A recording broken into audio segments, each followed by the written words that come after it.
News 50ಗೆ ಸ್ವಾಗತ. ನಾನು ಅನುಷಾ ಗೋಪಾಲ್ ಕೃಷ್ಣ. ನಾನು ಚೈತ್ರಾಂಚನ್. ಈ ಕ್ಷಣದ 50 ಸುದ್ದಿಗಳನ್ನು ನೋಡೋಣ. ಬಿಜೆಪಿಯಿಂದ ಉಚ್ಚಾಟನೆಯಾಗಿರುವಂತಹ ಯತ್ನಾಳ್ ಹೊಸ ಬಾಂಬ್ ಸಿಡಿಸಿದ್ದಾರೆ. ವಿಜಯಪುರದಲ್ಲಿ ಮಾತನಾಡಿದ ಅವರು, ರಾಜ್ಯದಲ್ಲಿ ಹಿಂದೂ ಪಕ್ಷ ಕಟ್ಟುವ ಅನಿವಾರ್ಯತೆ ಇದೆ. ಬರುವ ವಿಜಯದಶಮಿ ದಿನ ಹೊಸ ಪಕ್ಷ ಕಟ್ತೀವಿ ಅಂತ ಹೇಳಿದ್ದಾರೆ.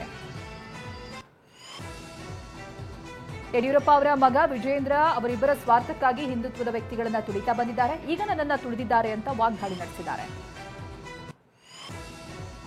ಬಿಜೆಪಿಯಿಂದ ಉಚ್ಚಾಟನೆಗೊಂಡ್ರು ಯತ್ನಾಳ್ ಬಿಎಸ್ವೈ ಕುಟುಂಬದ ವಿರುದ್ಧ ವಾಗ್ದಾಳಿ ಮುಂದುವರೆಸಿದ್ದಾರೆ. ನನ್ನ ಹೋರಾಟ ಯಡಿಯೂರಪ್ಪ ವಿಜೇಂದ್ರ ವಿರುದ್ಧ, ಅಪ್ಪನ ಸಹಿಯನ್ನ ನಕಲು ಮಾಡಿದವನ ವಿರುದ್ಧ ಹೋರಾಟ ಅಂತ ವಾಗ್ದಾಳಿ ನಡೆಸಿದ್ದಾರೆ.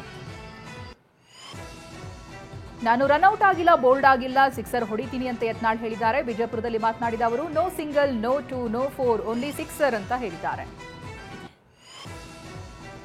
ಇನ್ನು ನಾನು ಯಾವತ್ತೂ ಪಕ್ಷದ ಶಿಸ್ತು ಉಲ್ಲಂಘನೆ ಮಾಡಿಲ್ಲ ಅಂತ ಯತ್ನಾಳ್ ಹೇಳಿದ್ದಾರೆ. ಪಕ್ಷದಿಂದ ಯತ್ನಾಳ್ ಹೊರ ಹಾಕದಿದ್ರೆ ಯಡಿಯೂರಪ್ಪ ಹಾಗೆ ಅವನ ಮಗ ಆತ್ಮಹತ್ಯೆ ಮಾಡ್ಕೊಳ್ತೀನಿ ಅಂತ ಹೇಳಿದ್ರು.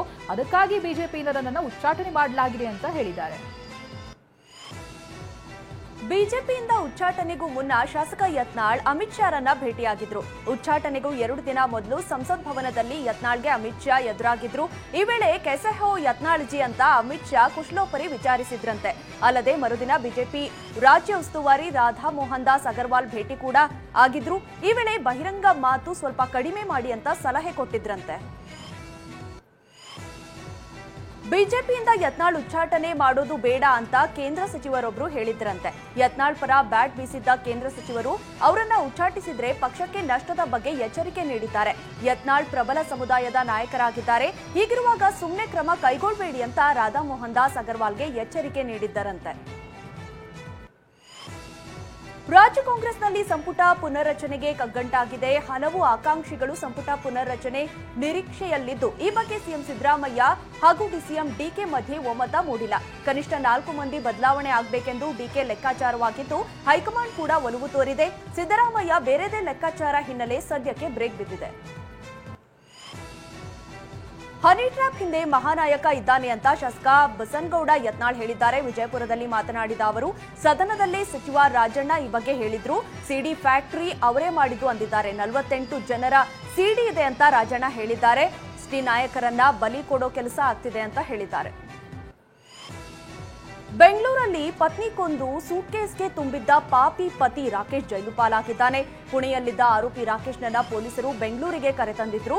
ಬಳಿಕ ಕೋರಮಂಗಲ ಎನ್ಜಿಬಿ ಮ್ಯಾಜಿಸ್ಟ್ರೇಟ್ ನ್ಯಾಯಾಧೀಶರ ನಿವಾಸದಲ್ಲಿ ಹಾಜರುಪಡಿಸಲಾಗಿತ್ತು.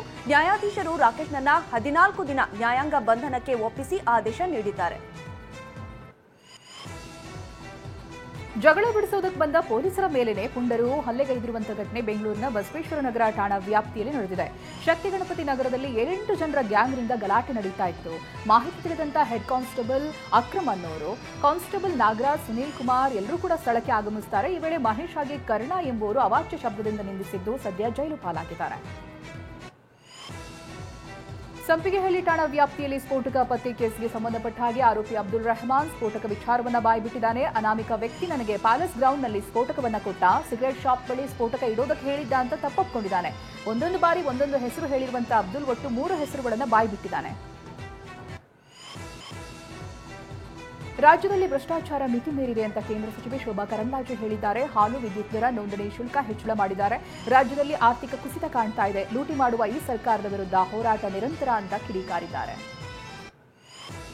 ಯುಗಾದಿ ಹಬ್ಬದ ಹಿನ್ನೆಲೆ ದೇವಸ್ಥಾನಗಳಲ್ಲಿ ವಿಶೇಷ ಪೂಜೆ ನಡೀತಾ ಇದೆ. ಬೆಂಗಳೂರಿನ ಬನಶಂಕರಿ ದೇವಸ್ಥಾನದಲ್ಲಿ ಕೂಡ ವಿಶೇಷ ಪೂಜೆ ವ್ಯವಸ್ಥೆ ಕಲ್ಪಿಸಲಾಗಿದೆ. ಅಮ್ಮನವರನ್ನ ಆರಾಧನೆ ಮಾಡಲು ಭಕ್ತ ಸಾಗರವೇ ಹರಿದು ಬಂದಿದೆ. ನಾಡಿನೆಲ್ಲೆಡೆ ಇಂದು ಚಂದ್ರಮಾನ ಯುಗಾದಿ ಹಬ್ಬದ ಸಂಭ್ರಮ ಕಳೆಗಟ್ಟಿದೆ. ಚೈತ್ರ ಮಾಸದ ಮೊದಲ ದಿನವೇ ಬೆಂಗಳೂರಿನ ದೇಗುಲಗಳಲ್ಲಿ ವಿಶೇಷ ಪೂಜೆ ಸಲ್ಲಿಸಲಾಯಿತು. ಗವಿ ಗಂಗಾಧರೇಶ್ವರನಿಗೆ ವಿಶೇಷ ಅಭಿಷೇಕ ಮಾಡಿ ಪೂಜಿಸಲಾಯಿತು. ಅಭಿಷೇಕದ ಬಳಿಕ ಸಾರ್ವಜನಿಕರ ದರ್ಶನಕ್ಕೆ ಅವಕಾಶ ನೀಡಲಾಯಿತು. ಬೆಂಗಳೂರಿನಲ್ಲಿ ಯುಗಾದಿ ಹಬ್ಬದ ಸಂಭ್ರಮ ಮನೆ ಮಾಡಿದೆ. ಬಸವನಗುಡಿಯಲ್ಲಿರುವಂತಹ ದೊಡ್ಡ ಗಣಪತಿ ದೇಗುಲದಲ್ಲಿ ವಿಶೇಷ ಪೂಜೆ ಮಾಡಲಾಯಿತು. ಗಣಪತಿಗೆ 108 ಲೀಟರ್ ಹಾಲು, 21 ಲೀಟರ್ ಮೊಸರು, ಸಕ್ಕರೆ, ಜೇನುತುಪ್ಪ ಹಾಗೂ ಪಂಚಾಮೃತ ಅಭಿಷೇಕ ಮಾಡಲಾಯಿತು. ದೇವಾಲಯದತ್ತ ಭಕ್ತರು ಬರ್ತಿದ್ದಾರೆ.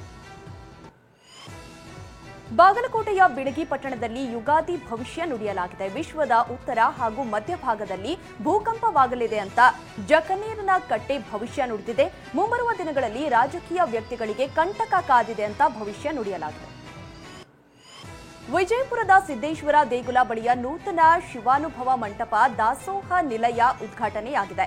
ಶಾಸಕ ಬಸನಗೌಡ ಪಾಟೀಲ್ ಯತ್ನಾಳ್ ಗಣಹೋಮ ವಾಸ್ತು ಹೋಮ ಪೂಜೆ ನೆರವೇರಿಸಿದ್ದಾರೆ. ವೇದಮೂರ್ತಿ ಫಕೀರಯ್ಯ ಶಾಸ್ತ್ರಿ ನೇತೃತ್ವದಲ್ಲಿ ವಿಶೇಷ ಪೂಜೆ ನಡೆದಿದೆ.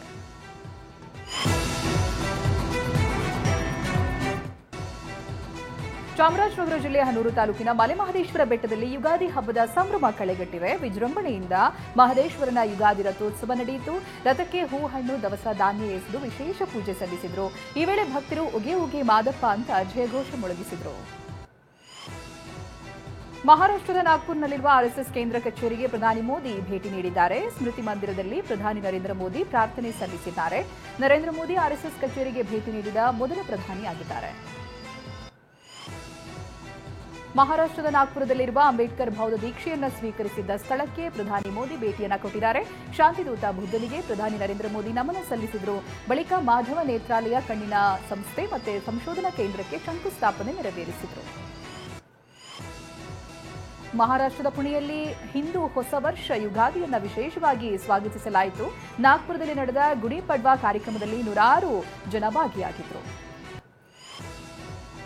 ಏಪ್ರಿಲ್ 6ರಂದು ಅಯೋಧ್ಯೆಯಲ್ಲಿ ರಾಮನವಮಿ ಆಚರಣೆಯ ಭರ್ಜರಿ ಸಿದ್ಧತೆ ನಡೆಸಲಾಗ್ತಾ ಇದೆ. ರಾಮ ಜನ್ಮಭೂಮಿ ದೇಗುಲದಲ್ಲಿ ವಿವಿಧ ಹೂಗಳಿಂದ ಅಲಂಕರಿಸಲಾಗಿದೆ.